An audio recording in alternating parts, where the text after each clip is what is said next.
Hello दोस्तों, मेरे YouTube channel पे आपका एक बार फिर से स्वागत है। अगर आप मेरे YouTube चैनल पे नए हैं तो इसे एक बार सब्सक्राइब कर लें और बेल आइकन के बटन को दबा दें ताकि मेरी नई नई वीडियो की नोटिफिकेशन आप तक पहुंचती रहे।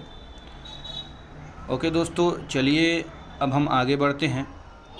आप ऊपर के हेडलाइन को देख करके समझ गए होंगे कि आज हम किस टॉपिक पे ये वीडियो लेकर के आए हैं। दोस्तों, जिसको सीटेट जुलाई 2024 का इंतज़ार था, वो इंतज़ार की घड़ी ख़त्म हो चुकी है और सीटेट ने अपना नोटिफिकेशन जारी कर दिया है जुलाई 2024 के लिए। तो दोस्तों, ये आवेदन की तिथि जो है वो 7/3/2024 से 2/4/2024 तक है। मतलब 7/3/2024 से इसका आवेदन शुरू हो चुका है और इसका जो अंतिम तिथि है वो 2/4/2024 तक है। वहीं अगर हम बात करें कि आगे क्या क्या चीज़ इसका प्रोसेस है, इसे हम कैसे ऑनलाइन आवेदन कर सकते हैं। अगर हम चाहें तो खुद से भी ऑनलाइन आवेदन कर सकते हैं अपने मोबाइल से। तो दोस्तों चलिए हम आगे तो ऑनलाइन आवेदन करने के लिए सबसे पहले हम सीटेट के ऑफिशियल वेबसाइट पे चले जाएंगे और वहां जा कर के लॉग ऑन कर लेंगे और उसके बाद फिर fill in the online application form and note down registration number, application number हम डालेंगे और उसके बाद अपलोड जो करेंट का जो फ़ोटो है, मेरा फ़ोटो अगर आपका है करेंट का, वो फ़ोटो और सिग्नेचर अपलोड करेंगे। तो इसका फ़ोटो कितना केबी का होना चाहिए, सिग्नेचर कितना केबी का होना चाहिए, किस फॉर्मेट में होना चाहिए। तो फ़ोटो जो है दोस्तों वो 10 केबी से लेकर के 100 केबी तक होना चाहिए और सिग्नेचर जो है 3 केबी से लेकर के 30 केबी तक होना चाहिए। और उसके बाद यहाँ जो हम जब पासवर्ड से इसमें लगाएंगे तो वो पासवर्ड जो है वो 8 से 13 कैरेक्टर तक होना चाहिए। इसमें स्पेशल कैरेक्टर भी होना चाहिए, जैसे हैश हुआ या @ हुआ या परसेंटेज हुआ। इस तरह का हम पासवर्ड इसमें हम लगा सकते हैं अपने सेफ्टी के लिए। वहीं ऑनलाइन अपलोडिंग स्कैन इमेज जो होगा वो JPG और JPEG फॉर्मेट में होगा और इसका जो डायमेंशन होगा फ़ोटोग्राफ का, वो डायमेंशन 3.5 सेंटीमीटर वाइड होगा और 4.5 सेंटीमीटर हाइट होगा। वहीं सिग्नेचर का डायमेंशन जो होगा वो 3.5 सेंटीमीटर लेंथ और 1.5 सेंटीमीटर हाइट होगा और सिग्नेचर जो है 3 से 30 केबी तक होगा।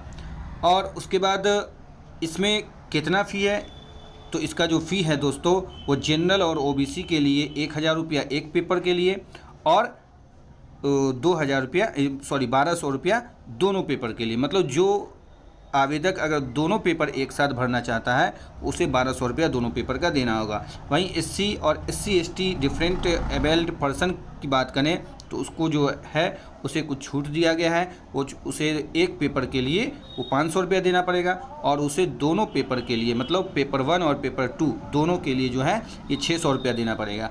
अगर उसके बाद हम पेमेंट किस मेथड से करें, तो पेमेंट करने का जो मेथड है वो डेबिट कार्ड है, क्रेडिट कार्ड है और नेट बैंकिंग से हम इसे पेमेंट कर सकते हैं। उसके बाद दोस्तों जब पेमेंट हो जाएगा तो उसके पेमेंट होने के बाद कन्फर्मेशन पेज को हम डाउनलोड कर लें। उसमें एप्लीकेशन नंबर दिया रहेगा।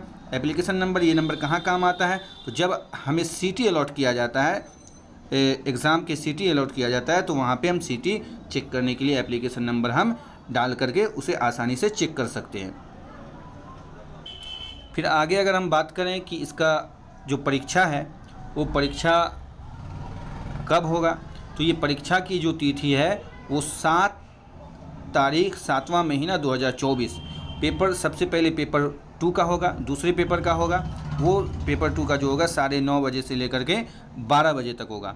ये 2.5 घंटे का पेपर है। उसके बाद फिर पेपर 1 का एग्ज़ाम होगा जो पेपर 1 का 2 बजे से लेकर के 4:30 बजे तक, ये भी 2.5 घंटे का परीक्षा है। उसके बाद अगर हम बात करें क्वालिफ़िकेशन की, तो इसमें किस स्टैंडर्ड का क्वालिफ़िकेशन है, तो जो लोग 1 to 5 में अप्लाई करना चाहता है उसके लिए स्कूलिंग जो है वो इंटरमीडिएट होना चाहिए, इंटरमीडिएट कम से कम होना चाहिए। और DLED जो 2 वर्षों के लिए है, वो किसी भी संस्था से, मान्यता प्राप्त संस्था से 2 वर्षों का डिप्लोमा होना अनिवार्य है। वहीं अगर हम फिर बात करें 6 to 8 की बात करें, तो 6 to 8 जो मिनिमम जो क्वालिफ़िकेशन है वो उसका मिनिमम क्वालिफ़िकेशन ग्रेजुएशन है, किसी भी सब्जेक्ट में हो, चाहे वो आप साइंस से ग्रेजुएशन किए हुए हों या आप कॉमर्स से हों या फिर सोशल साइंस से हों, आर्ट्स से किए हुए हों, ये नहीं है, लेकिन आपका मिनिमम जो क्वालिफ़िकेशन होना चाहिए वो ग्रेजुएशन होना चाहिए और BEd होना चाहिए। और उसके बाद अगर हम वही बात करें दोस्तों, जो DLED वाला है, अगर DLED जो किया हुआ है और वो 6 to 8 में भी वो अप्लाई करना चाहता है, तो उसके लिए उसे कंपलसरी है कि वो ग्रेजुएशन होना चाहिए। वहीं हम बात करें कि इसका जो एग्ज़ाम का जो पैटर्न है वो पैटर्न कैसा रहेगा, क्वेश्चन किस टाइप का पूछा जाएगा, तो क्वेश्चन का जो पैटर्न, पूछने का जो पैटर्न है वो MCQ पैटर्न है। MCQ पैटर्न मतलब 1 नंबरी क्वेश्चन है, वस्तुनिष्ठ टाइप का प्रश्न पूछा जाएगा। चाइल्ड डेवलपमेंट एंड पेडागोगी से 30 क्वेश्चन 30 नंबर का होगा। मैथमेटिक्स से 30 क्वेश्चन 30 नंबर का रहेगा। एनवायरमेंटल स्टडीज़ से 30 क्वेश्चन 30 नंबर का रहेगा। लैंग्वेज 1 जो हम एग्ज़ाम का फॉर्म भरने के समय में जो हम लैंग्वेज चुने थे, जो फर्स्ट लैंग्वेज जो चूज़ किए थे या जो भी लैंग्वेज चुनेंगे, वो लैंग्वेज चाहे वो हिंदी हो या उर्दू हो या अंग्रेज़ी हो, वो फर्स्ट लैंग्वेज हो गया तो उससे 30 क्वेश्चन 30 नंबर का रहेगा। उसके बाद हिंदी, अंग्रेज़ी या फर्स्ट लैंग्वेज जो चुने थे उसको छोड़ करके जो भी हम लैंग्वेज दूसरे में चुनते हैं, या अंग्रेज़ी हो या हिंदी हो, उससे 30 नंबर का क्वेश्चन रहेगा। तो कुल जो क्वेश्चन रहेगा वो 150 क्वेश्चन रहेगा, 150 नंबर का, ठीक है। और ये 2.5 घंटे का होगा, टोटल 2 घंटा 30 मिनट का रहेगा। वहीं हम पेपर 2 की बात करें, 6 to 8 की बात करें, तो 6 to 8 के लिए भी 2.5 घंटा रखा गया है। और इसमें जो है चाइल्ड डेवलपमेंट एंड पेडागोगी से पूछा जाएगा 30 नंबर का। उसके बाद मैथमेटिक्स, जो लोग साइंस से हैं और साइंस से अप्लाई किए हैं उसके लिए मैथ और साइंस रहेगा।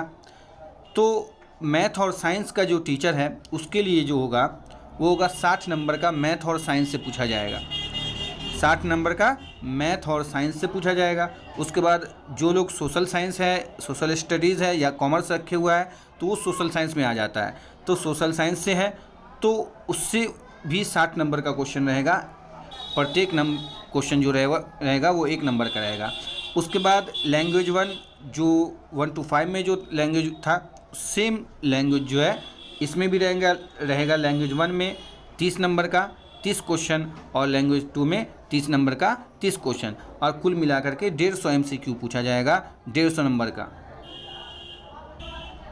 तो दोस्तों हमारा वीडियो कैसा लगा ये हमें अपने कमेंट बॉक्स में बताएं, और इस वीडियो को ज़्यादा से ज़्यादा दोस्तों तक शेयर करें ताकि उसे भी फ़ायदा मिल सके। बहुत बहुत धन्यवाद।